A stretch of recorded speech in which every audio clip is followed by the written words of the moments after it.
ഒരു മനുഷ്യനായി നല്ലൊരു വ്യക്തിയാണ് എങ്കിലും വിശ്വാസം ആൾക്ക് എന്തോ ഒരു അലർജി പോലെയായിരുന്നു. അപ്പോൾ ഞാൻ പക്ഷേ ഉടമ്പടി എടുത്തപ്പോൾ 20% പ്രെയർ മാത്രമേ ഞാൻ അന്ന് ചെയ്തുള്ളൂ. പ്രത്യക്ഷീകരണ പ്രാർത്ഥന ചൊല്ലി, ട്യൂസ്ഡേ ആരാധന മുടങ്ങിയിട്ടില്ല, പ്രാർത്ഥനകളൊന്നും മുടങ്ങിയിട്ടില്ല, വചനവായന മുടങ്ങിയിട്ടില്ല, വചനവായന കൂട്ടി, പ്രാർത്ഥന കൂട്ടി, എല്ലാം കൂട്ടി. പക്ഷേ എനിക്കന്ന് മനസ്സിലാവാത്ത കൊണ്ട് act of charity, spiritual corporal works ഒന്നും ഞാൻ ചെയ്തിരുന്നില്ല.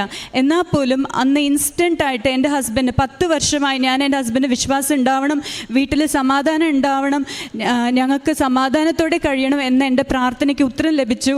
എൻ്റെ ഹസ്ബൻഡ് ഇൻസ്റ്റൻ്റായിട്ട് പ്രാർത്ഥിക്കാൻ തുടങ്ങി, വചനം വായിക്കാൻ തുടങ്ങി. ആദ്യം ഉപേക്ഷിച്ചത് ആവശ്യമില്ലാതെ ടൈം വേസ്റ്റ് ചെയ്യുന്ന യൂട്യൂബ് വീഡിയോസ്, അമിതമായ നെഗറ്റീവായ ന്യൂസുകൾ കാണുന്നത്, എല്ലാ ന്യൂസ് ചാനൽസിലും ന്യൂസുകൾ കാണുന്നത്, സിനിമ കാണുന്നത് എല്ലാം കംപ്ലീറ്റ് ഉപേക്ഷിച്ചു. എൻ്റെ ഹസ്ബൻഡ് വചനം വായിക്കാൻ തുടങ്ങി. വചനം കേൾക്കുന്നതാണ് ആളുടെ ടൈം പാസ്. എല്ലാ ദിവസവും കുർബാനയ്ക്ക് വരും. അന്ന് ഒത്തിരി സമയം സാഹചര്യം ഉണ്ടായപ്പോൾ കുർബാനയ്ക്ക് വരാത്ത ആൾ ഇന്ന് പ്രൊമോഷൻ, ഉടമ്പടി എടുത്തപ്പോൾ ഞങ്ങൾക്ക് പ്രൊമോഷൻ ലഭിച്ചു. പ്രൊമോഷൻ എടുത്തതിന് ശേഷം ആളുടെ സ്കെഡ്യൂൾ വളരെ ഹെക്റ്റിക്കാണ്. എന്നാൽ പോലും ആൾ കുർബാന മുടങ്ങാറില്ല, എന്നെ കുർബാനയ്ക്ക് കൊണ്ടുപോകാറുണ്ട്. ആളുടെ ഫെയ്ത്ത് വർദ്ധിച്ചതാണ്, ഇൻസ്റ്റൻ്റായിട്ട് വർദ്ധിച്ചതാണ് എൻ്റെ ആദ്യത്തെ സാക്ഷ്യം.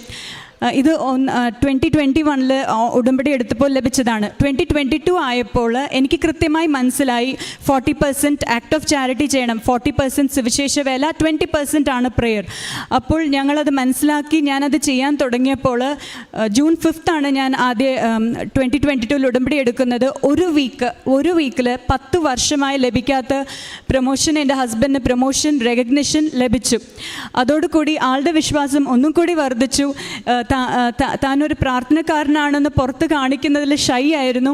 ആൾ പത്രമൊക്കെ കൊടുക്കാൻ തുടങ്ങി, അവിടെ ഹിന്ദുസിനൊക്കെ കൊടുക്കാൻ തുടങ്ങി പത്രം, ഈശോയെക്കുറിച്ച് പറയാൻ തുടങ്ങി, പള്ളിയിൽ വരാത്തവരെ ഇൻവൈറ്റ് ചെയ്യാൻ തുടങ്ങി, പള്ളിയിൽ ആക്റ്റീവ് ആകാൻ തുടങ്ങി. അങ്ങനത്തെ ഒരു അനുഗ്രഹം 2022 ലഭിച്ചു. ഇൻക്രിമെൻറ്റ് ലഭിച്ചത് വീണ്ടും ഞങ്ങൾ ഉടമ്പടി പുതുക്കി പ്രോപ്പറായിട്ട് ഞങ്ങൾ ഫോളോ ചെയ്തപ്പോഴാണ് ഇൻക്രിമെൻറ്റ് ലഭിച്ചത്.